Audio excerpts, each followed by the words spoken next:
Nell'Epistolario di San Francesco di Sales e anche in altri suoi interventi cogliamo una squisita sensibilità ad avvicinare il mondo femminile all'incontro con Dio e attraverso l'incontro con Dio al dono di sé e ad un rapporto amicale di profonda amicizia con Lui. Tutto questo Francesco lo propone sia nel mondo laicale che nella vita consacrata. Ecco così spiegato il titolo di questo video: San Francesco di Sales e le sue Filotee, coloro che da lui sono guidate all'incontro con Dio.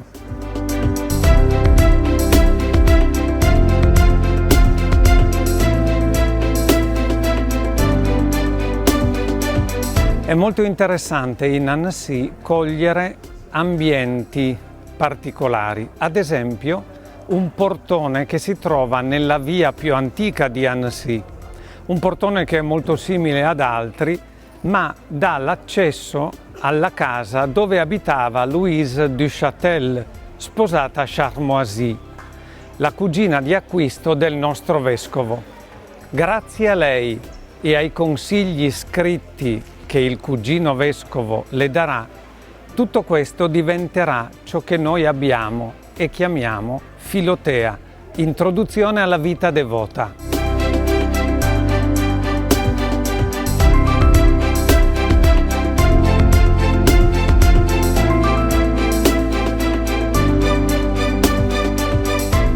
Il dono di cogliere e soprattutto di educare i desideri spirituali nel mondo e nella sensibilità femminile, Francesco lo riconosce e lo condivide anche con Giovanna di Chantal, proprio come dono di grazia ricevuto da Dio Padre. Cosa veramente strana. Penso che nel mondo non vi siano anime che amino più cordialmente, più teneramente e, per dir tutto molto alla buona, più amorosamente di me, perché a Dio è piaciuto fare così il mio cuore.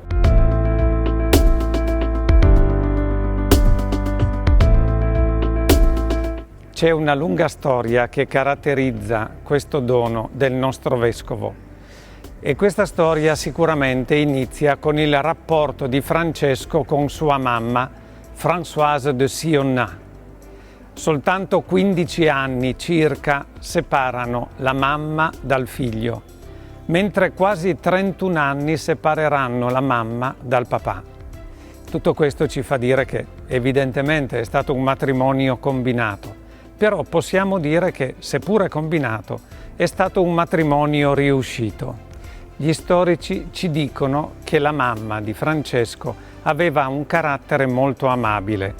Un anno dopo il matrimonio partorirà il suo primo figlio, mentre per il secondo figlio ci vorranno 9 anni e poi darà alla luce Galois. Gli storici ancora ci ricordano che i primi 6 anni della vita di Francesco sono gli anni della mamma e dalla mamma riceve affetto, educazione e certamente anche una profonda sensibilità religiosa.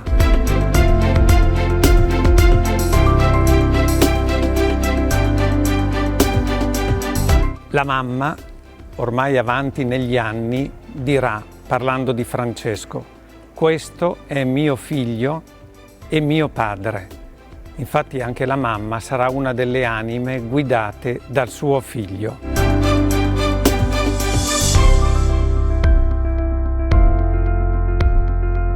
La profonda sensibilità diventa attenzione e amabilità verso tutti coloro che il nostro vescovo incontra. Ad esempio, un giorno il nostro vescovo entra in casa e trova il suo domestico intento a scrivere una lettera, cosa sicuramente non comune per quei tempi. Amico mio, quando sono entrato eravate intento con carta e penna e avete nascosto tutto. Che cosa stavate dunque scrivendo? Non vi sono forse abbastanza amico perché mi facciate questa confidenza? Il giovane, confuso, porge il foglio al vescovo. Era una letterina in cui scriveva una dichiarazione d'amore.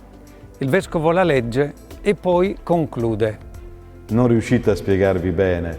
Lasciate che vi aiuti. Ecco, copiate questo. Metteteci il vostro nome e mandatelo. Vedrete che tutto andrà bene.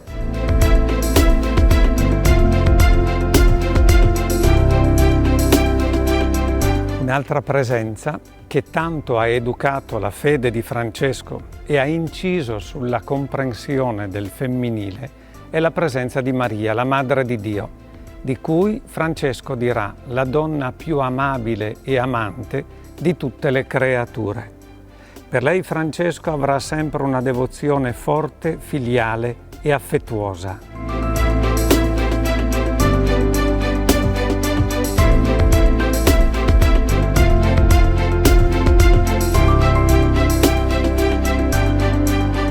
Qui, nella Basilica della Visitazione, che custodisce il reliquiario di San Francesco e di Santa Giovanna di Chantal, ritorniamo a quella lettera così significativa, scritta al termine della sua vita, a Giovanna di Chantal.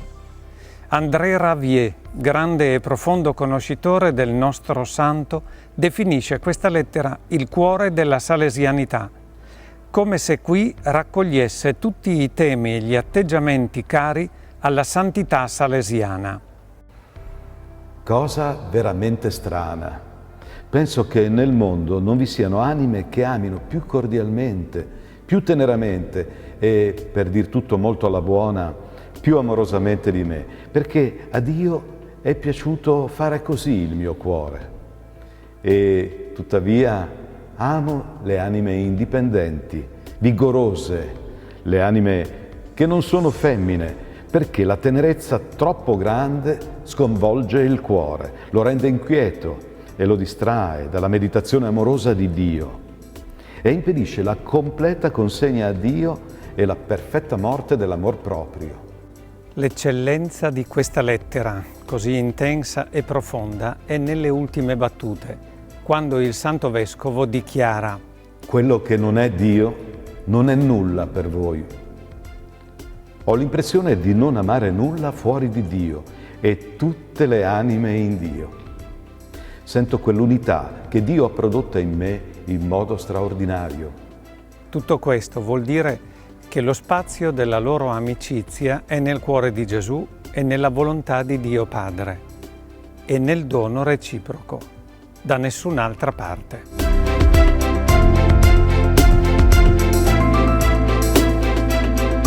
Sei mesi dopo essersi conosciuti a Digione, Francesco di Sales scriverà a Giovanna di Chantal: ho visto a Roma un albero piantato dal beato San Domenico. Tutti vanno a vederlo e lo amano per amore di colui che lo ha piantato. Ebbene, io, avendo visto in voi l'albero del desiderio della santità che nostro Signore ha piantato nella vostra anima, ho preso ad amarlo teneramente. Quanto abbiamo ascoltato ci dice che non potrebbe esistere la santità di Francesco senza quella di Giovanna di Chantal. Potremmo dire come non potrebbe esistere la santità di Don Bosco senza il desiderio profondo di Dio educato di Domenico Savio.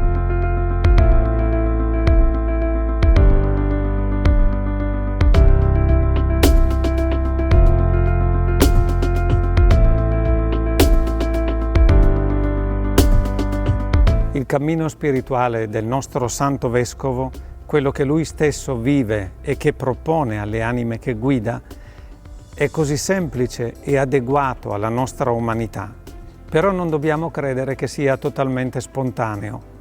Anche Francesco conosce un tarlo che mina il rapporto con Dio, ed è il tarlo dell'amor proprio, del legame a se stessi, del vedere se stessi come i registi unici della propria vita.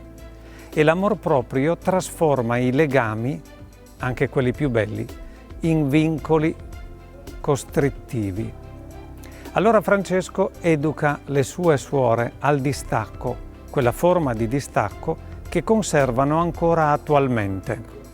L'ultimo giorno dell'anno prenderete le vostre croci, corone del rosario e immagini e ne farete un piccolo involto ed estrarrete a sorte per evitare preferenze.